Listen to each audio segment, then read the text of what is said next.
Are you conceding too early? Or are you not conceding early enough? Let's discuss. What up, what up, what up? Welcome back to my channel. I'm Roxora, and here we talk about all things Magic the Gathering. Today we're going to be doing something a little different. We're going to be doing some reaction content. I'm going to take a look at a clip that I saw last week at Gabriel Nassif stream over at twitch.tv/yellowhat. If you don't know who Gabriel Nassif is, he is a longtime professional player, definitely someone you should be looking to for information about how to play the game. And I saw this moment that was really exemplary of this concept of when do you concede? And I feel like this topic really hasn't been discussed much and is really useful for people who are new to Magic Arena or even to Magic in general. This is a concept that does transcend both methods of play. So we're going to take a look at this clip and then discuss the concept as well. Before we get into the clip, a small disclaimer. Again, my goal in making this content is to help you be better at the game, but that comes from the mindset of a competitive player. If you are just trying to enjoy the game and have fun, I'm not trying to tell you how to do that. But if your goal is to win more games in the amount of time that you play, this is, some of the things that I am going to suggest that you do. And you can take that or leave it. That's up to you. All right, so here's the clip. Before I play it, I did want to give a little bit more context about what's going on here. So this is Alchemy Best of 3. We got Esper control versus Jeskai control. There's a Teferi on both sides. It's currently in Nassif's main phase. And the Teferi, as you can see, has not been activated yet. It's glowing. It's glowing right here. The key to the archive that is in Nassif's graveyard was Dwari Disruption, the counter unless you pay 1. So that should already be a card on Nassif's radar. And I believe, one more thing, there is a Foretold card up here.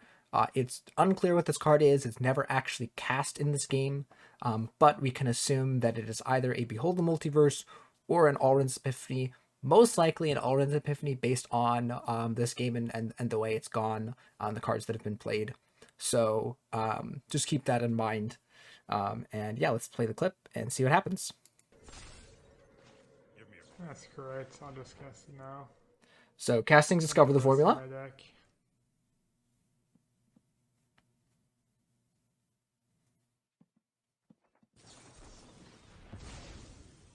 And it is getting Dwari Disruption.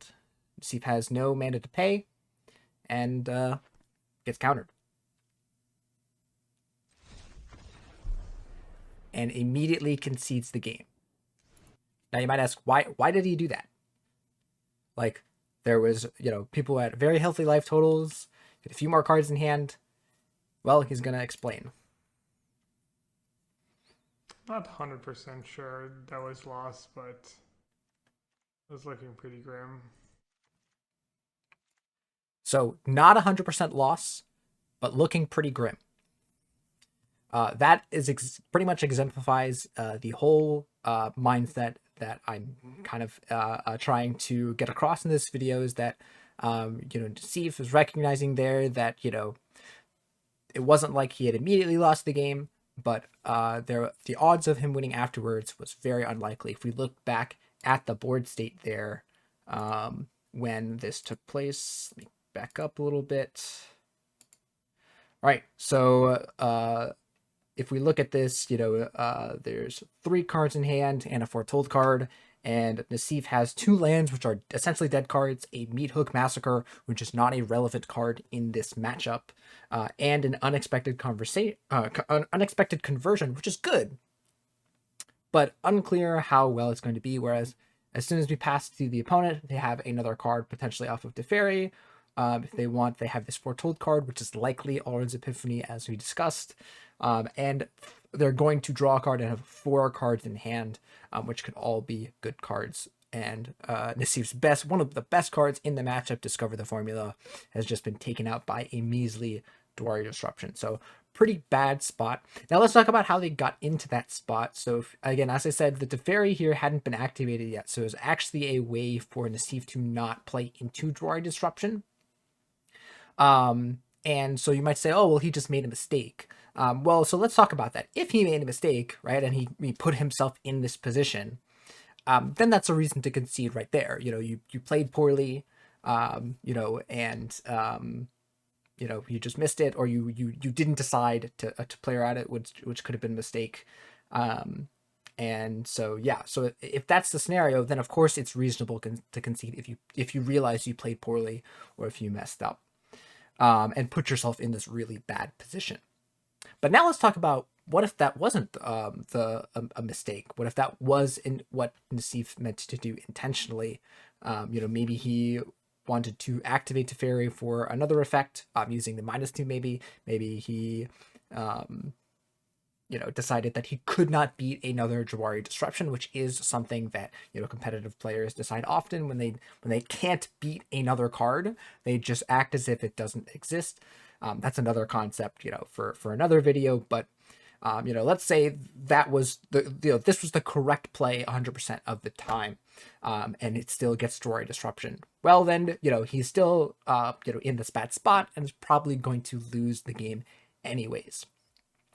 But let's talk about more of that concept of well, hey, he still has a chance of winning. Well, that chance is remarkably low. I think Nassif is a smart player and is able to recognize, like me, that the percentage of winning is probably low. It's probably below 10%. I'd say somewhere about 5% of the time you're winning this game. And so that's, if you told me that I had to stick around and wait around for 5% chance here, yeah, I'm not having that. Especially in this control mirror where that game is likely to go on for a while. I just don't feel like that is, worth playing into, especially if that percent is 5%. So yeah, this is, exemplary of this concept, and let's talk a little bit more about the reasons why you should concede in this scenario. So the first reason why you would concede a game of Magic is time. You have a limited amount of time to play a game of Magic. This is both in paper and on Arena. On Arena, you have the 25-minute timer for each player in ranked games. Again, if you're not playing ranked games, this doesn't apply. And in paper, you always have a 50-minute timer at rules, regulations, and forced events. And so in both of those scenarios, you have to finish the game in those 15 minutes. So if you are playing a best of 3 and you are trying to win 2 games in those 15 minutes, if you spend, 15 minutes just on the first game and lose, now all of a sudden you have that much less time in order to win both of the next 2 games. Remember, you have to win 2 games in order to win a best of 3. And so if you lose the first one and it draws out and you don't concede early enough, then all of a sudden you won't be able to have enough time to decisively win both of the next games. So that was definitely a factor in that clip previously of why Nassif definitely conceded there, knowing that it was a control mirror, knowing that the matchup could go very long, and not wanting to drag out the game when he was losing, again, 5% chance of winning, and just say, you know what, I'm going to make it so that I have the most amount of time to play the games that I'm more likely to win. Definitely a really good strategy there. Aside from ranked games and so forth, there is also a particular strategy that is more applicable to Arena, because you can play so many games in such a short amount of time that people have kind of adopted the strategy of, conceding very early so that you can play and win the most amount of games as possible. Spending 20 minutes again on a game that you're likely to lose just isn't really economically, sensical when you can just say, all right, concede, early and, play and spend those, I don't know, 20 minutes that you would have spent playing a 5-minute game that you just instantly win, or several 5-minute games that you just instantly win. So especially with the Arena client, again, less applicable to paper, but conceding a game early so that you can spend more time winning is definitely something to consider. And that's kind of what I've said there is, why spend your time losing when you can spend your time winning. Definitely something to think about, both for time and so one of the things I'll talk about later, which is enjoyment of the game. Next reason here is effort. Magic is a very taxing game mentally. You have to, do math. You have to think about your plays. You have to think about your cards. You have to think about your opponent's cards. And it really can be quite a taxing game. People complain about, control mirrors, but, any kind of, back and forth game is definitely going to be taxing. And so, spending all of that mental effort on a game that you're likely to lose just, again, doesn't really make sense. When you have these play sessions, again, when you're playing for, I'm not sure how long, people typically play for, but, I typically play, an hour, 2 hours at a time, maybe take a break in between those. And so in those, 2 hours, I only have a little bit of mental energy, right, to, spend on those games, both for paper and for Magic, if I'm going to a tournament. And that's kind of what mentioned here about, particularly in big events.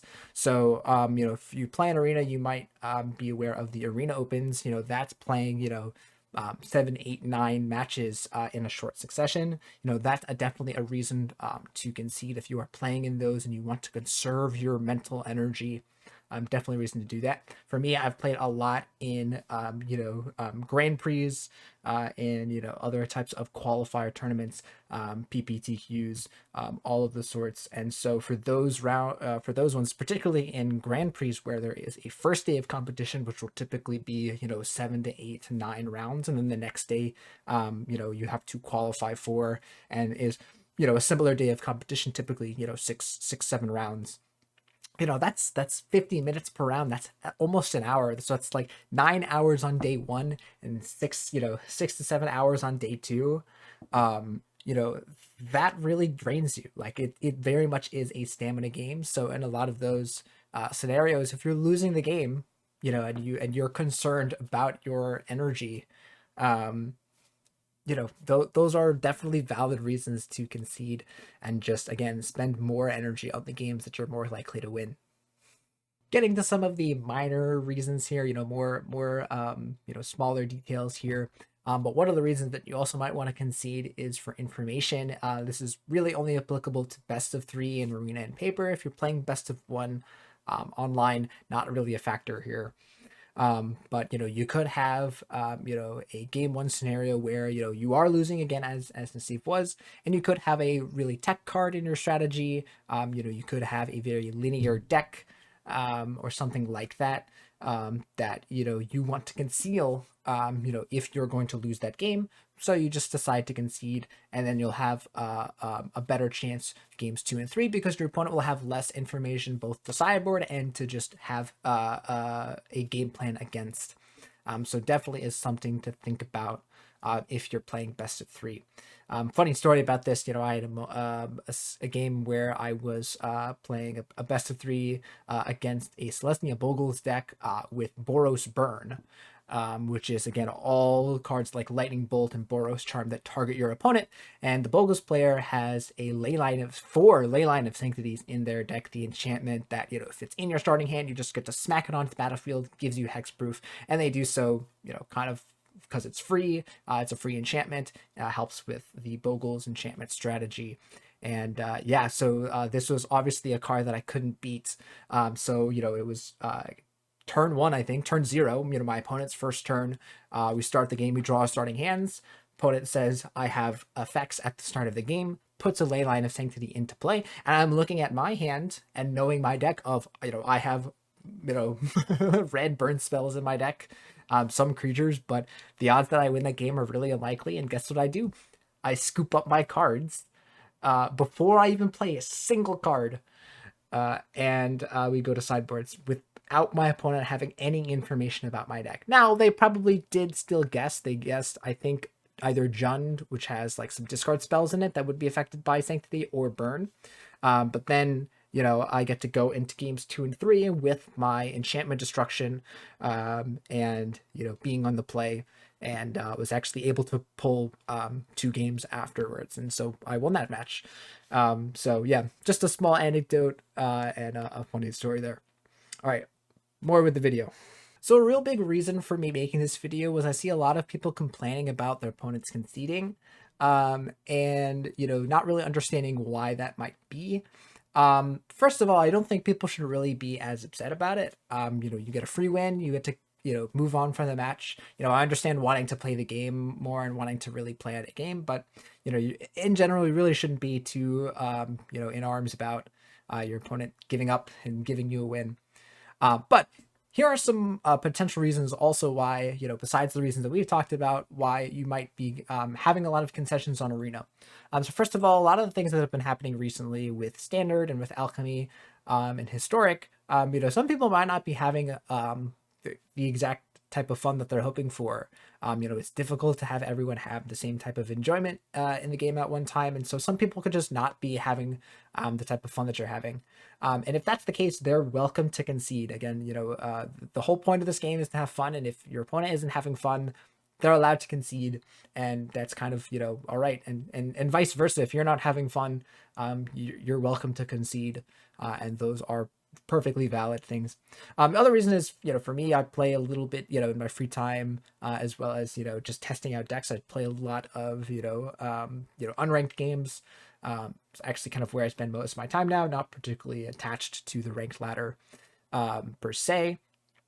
But another thing is just daily quests. I have just grinding the game, kind of just waiting for Pioneer to come out.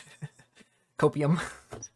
But daily quests are another big reason why your opponent could just be playing something, do something really odd, and then just concede. So a lot of times, if I'm losing the game, I'll just cast some spells for my quest and concede. So these are all some of the reasons. There could be more. Again, if you can think of other things, post them in the comments below. But there are a ton of reasons why your opponent could concede. They make a joke about people's internet dying, people having to take care of the kids, whatnot. There's so many reasons.